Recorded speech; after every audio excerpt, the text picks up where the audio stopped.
साथियों नमस्कार।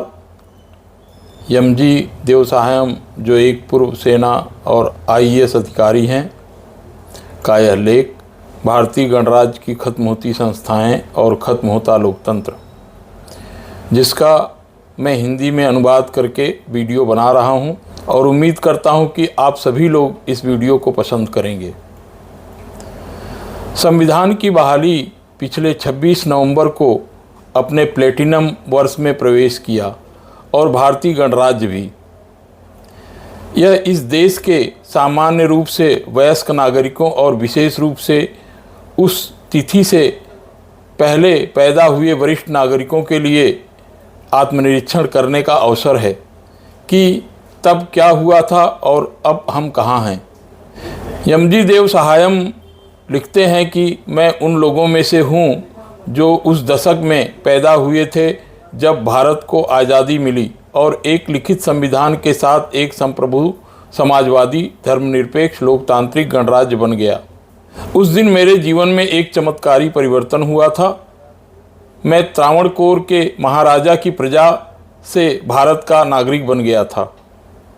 यह एक चमत्कार है क्योंकि एक राज्य में एक प्रजा वह होती है जिसे अधिकार या नियंत्रण में रखा जाता है, जैसे कि राजा का जागीरदार और सम्राट के कानून द्वारा शासित, और उसके प्रजा के पास अपना कोई अधिकार नहीं होता है।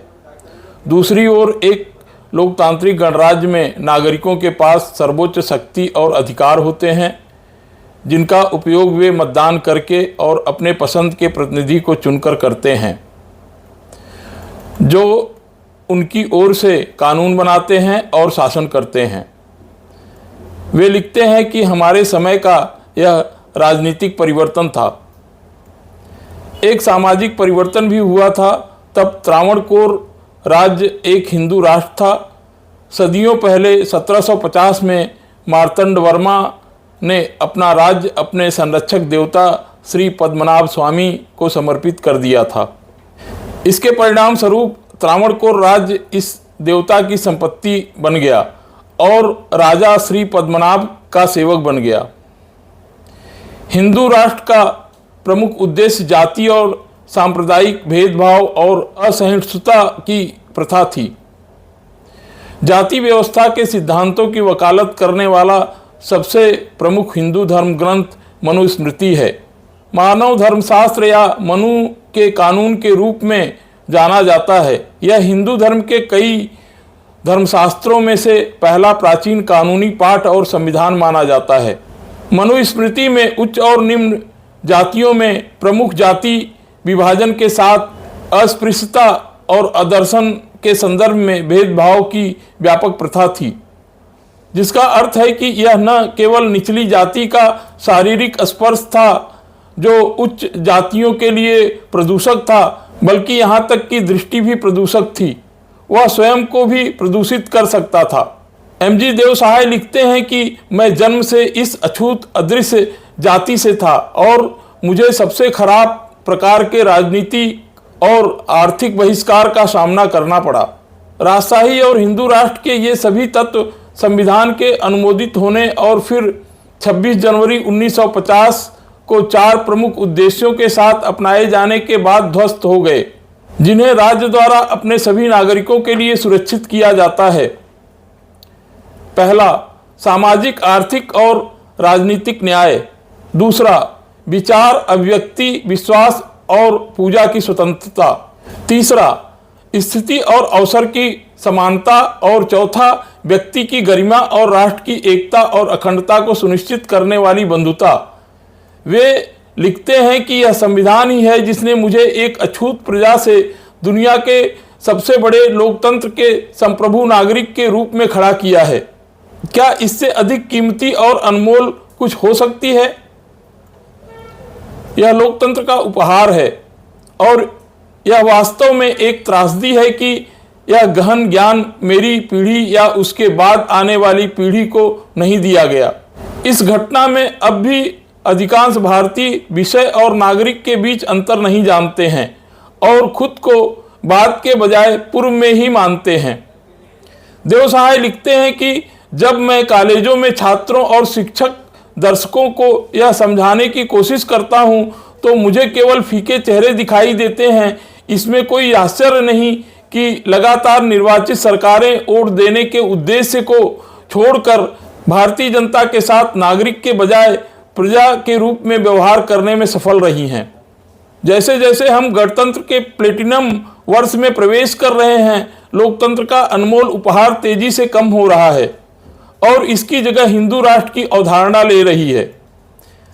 ऐसा इसलिए है क्योंकि न्यू इंडिया में लोकतांत्रिक शासन की संस्थाएं तेजी से कमजोर हो रही हैं और लोकतंत्र के मूल्यों और संवैधानिक मानदंडों को बनाए रखने की अपनी क्षमता तेजी से खो रही हैं। आइए लोकतांत्रिक शासन की 3 प्रमुख संस्थाओं पर भी नजर डालें। पहले हम संसद के बारे में बात करते हैं। संसद, जिसे पाखंडी रूप से लोकतंत्र का मंदिर कहा जाता है, तेजी से गिरावट में है और इसे बेरहमी से बाधित और अपवित्र किया जा रहा है। इसकी संरचना घोषित आपराधिक रिकॉर्ड और विशाल संपत्ति वाले सांसदों का एक बड़ा प्रतिशत है, जो स्वयं लोकतांत्रिक शासन के लिए अनुकूल नहीं है। पूरे सत्र रद्द कर दिए गए हैं और शून्य प्रश्नकाल में भारी कटौती की गई है। महत्वपूर्ण मुद्दे जो देश और उसके लोगों को परेशान कर रहे हैं, कोविड-19 के कारण भारी संख्या में मृत्यु और विनाश, लद्दाख में चीनी घुसपैठ, अर्थव्यवस्था की गंभीर स्थिति, बड़े पैमाने पर बेरोजगारी, सार्वजनिक संपत्तियों की खुलेआम बिक्री, तेजी से बढ़ती कीमतें और मुद्रास्फीति, बढ़ती गरीबी, किसानों मछुआरों के एक भी मुद्दों पर संसद में चर्चा तक नहीं की जाती है। और जो सांसद इतने गंभीर मुद्दों को उठाते हैं या असुविधाजनक प्रश्न पूछते हैं, उन्हें या तो अयोग्य घोषित कर दिया जाता है या निष्कासन की धमकी दी जाती है। राहुल गांधी और महुआ मोइत्रा इसके विशिष्ट उदाहरण हैं। संसद धोखे से कानूनों को धन विधेयक के रूप में पारित कर देती है। कई क्रूर और शिकारी कानूनों को मनमाने और निरंकुश तरीके से लागू किया गया है, जो लोकतंत्र के प्राथमिक सिद्धांतों का भी पालन नहीं करते हैं। और जिस तरह से संसद की कार्रवाई चलती है, उसकी निगरानी समितियां काम करती हैं और बनाए गए कानून निरंकुश राज्यों को भी शर्मसार कर सकते हैं। भारत के मुख्य न्यायाधीश ने स्वयं स्वतंत्रता दिवस 2021 पर इसकी आलोचना की थी। यदि आप उन दिनों सदनों में होने वाली बहसों को देखें तो वे बहुत बुद्धिमान, रचनात्मक हुआ करती थी और अब यह एक खेदजनक स्थिति है। वहां कानूनों में कोई स्पष्टता नहीं है। इससे बहुत सारी मुकदमेबाजी हो रही है और सरकार के नुकसान के साथ साथ जनता को भी असुविधा हो रही है। ऐसी स्थिति में यह कहना कि संसद में लोकतंत्र की हत्या की जा रही है, लगभग सच लगती है। आइए सर्वोच्च न्यायालय की कार्यप्रणाली पर भी एक नजर डालते हैं। भारतीय उच्च न्यायालय, विशेष रूप से सर्वोच्च न्यायालय की भूमिका पर इसके पूर्व न्यायाधीशों में से एक ने कहा, भारतीय नागरिकों के विशाल बहुमत की सार्वजनिक धारणा यह है कि सर्वोच्च न्यायालय ने हाल ही में बड़े पैमाने पर अपने कर्तव्य, संविधान को उसकी सच्ची भावना में बनाए रखना और लोगों की स्वतंत्रता की रक्षा करना जैसे मूल भावना को त्याग दिया है। यह अब नागरिकों को राजनीतिक और कार्यकारी मनमानी और अवैधताओं के खिलाफ सुरक्षा देने का अपना संवैधानिक कर्तव्य नहीं निभा रहा है। इसके बजाय ऐसा लगता है जैसे स्वतंत्रता, मौलिक अधिकार, समानता, चुनावी निष्पक्षता, राष्ट्रीय अखंडता, मानवाधिकार और व्यक्तियों की गरिमा जैसे लोकतंत्र को परिभाषित करने वाले संवैधानिक मूल्य शीर्ष अदालत के लिए बहुत कम प्राथमिकताएं हैं। आइए अब चुनाव आयोग के क्रियाकलापों के बारे में समझते हैं। यह एक स्वायत्त संवैधानिक निकाय है जिसे स्वतंत्र और निष्पक्ष तरीके से चुनाव कराने की अपनी महती जिम्मेदारी का निर्वहन करने का अधिकार है। पिछले कुछ समय से चुनाव आयोग इस जिम्मेदारी का ठीक से निर्वहन नहीं कर रहा है। ऐसा लगता है कि मानो आयोग को पकड़ लिया गया हो और उसे बेदखल कर दिया गया हो, जैसा कि इन घटनाओं से पता चलता है। चुनाव आयोग जानबूझकर और बेशर्मी से चुनाव के संचालन के संबंध में विशेषज्ञों और राजनीतिक दलों द्वारा बताई गई प्रमुख खामियों को नजरअंदाज कर रहा है और महत्वहीन बना रहा है। इसमें यह सुनिश्चित करने के लिए मतदाता सूची की अखंडता और समावेशिता शामिल है कि कोई भी मतदाता छूट न जाए। ईवीएम, वीवीपैट, मतदान और गिनती लोकतंत्र के सिद्धांतों और अंत से अंत सत्यापनीयता का अनुपालन नहीं कर रहा है। चुनावी राजनीति का अपराधीकरण और चुनावी बांड सहित धन शक्ति की बुरी भूमिका, चुनाव का अनुचित शेड्यूल और आदर्श एवं मीडिया आचार संहिता को लागू करने में विफल है। सीईसी सहित चुनाव आयुक्तों ने कुछ चुनावी सुधारों पर चर्चा के लिए पीएमओ द्वारा बुलाई गई बैठक में भाग लिया और इसकी अध्यक्षता पीएम के प्रमुख सचिव ने की। पीएमओ के आदेश का पालन करके आयुक्तों ने घोर संवैधानिक अनियमितता की है, जो पहले कभी नहीं हुआ था। चुनाव आयोग ने मतदाता पहचान पत्र को आधार से जोड़ने के लिए चुनाव कानून संशोधन विधेयक को पारित करने में सक्रिय रूप से मदद की। यह उपाय जो लोकतांत्रिक चुनाव को डुबो सकता है, पीएमओ के आदेश पर किया गया था और हालांकि स्वैच्छिक चुनाव आयोग मतदाताओं को मतदाता सूची से नाम हटाने की धमकियों के साथ जोड़ने के लिए मजबूर कर रहा है। जब 2017 में पहली बार चुनावी बांड की घोषणा की गई थी तो चुनाव आयोग ने इसका विरोध करते हुए कहा था कि इसने चुनावी पारदर्शिता से समझौता किया है। आयोग बाद में पलट गया और 2021 में बांड का समर्थन किया और सुप्रीम कोर्ट में रोक की याचिका का विरोध भी किया। आज भी प्रधानमंत्री मोदी और गृह मंत्री अमित शाह चुनाव वाले राज्यों में आदर्श आचार संहिता का खुलेआम उल्लंघन कर रहे हैं। 80 करोड़ गरीबों के लिए 5 साल के मुफ्त राशन की घोषणा, 24,000 करोड़ रुपए का आदिवासी पैकेज, मुफ्त राम मंदिर का दौरा आदि से मतदाताओं को लुभाने की कोशिश और चुनाव आयोग इन पर छोटी सी उंगली भी नहीं उठा रहा है। ये सब संकेत देते हैं कि भारत के लोकतंत्र के लिए स्पष्ट और वर्तमान खतरा है, जबकि हिंदू राष्ट्र में इनकी वापसी की संभावना तेजी से बढ़ रही है। चुनाव और लोकतंत्र शब्द पर्यायवाची बन गए हैं।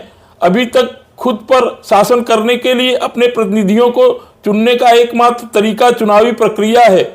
1948 के मानव अधिकारों की सार्वभौम घोषणा में कहा गया है, लोगों की इच्छा सरकार के अधिकार का आधार होगी। यह इच्छा आवधिक और वास्तविक चुनावों में व्यक्त की जाएगी, जो सार्वभौमिक और समान मताधिकार द्वारा प्राप्त होगी और गुप्त मतदान या समकक्ष स्वतंत्र मतदान प्रक्रियाओं द्वारा आयोजित किए जाएंगे।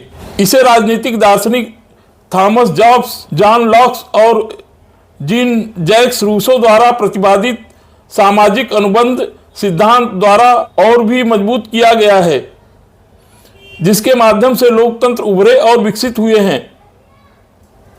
कि राज्य की शक्ति केवल तभी उचित और वैध है जब बहुमत द्वारा सहमति दी जाती है।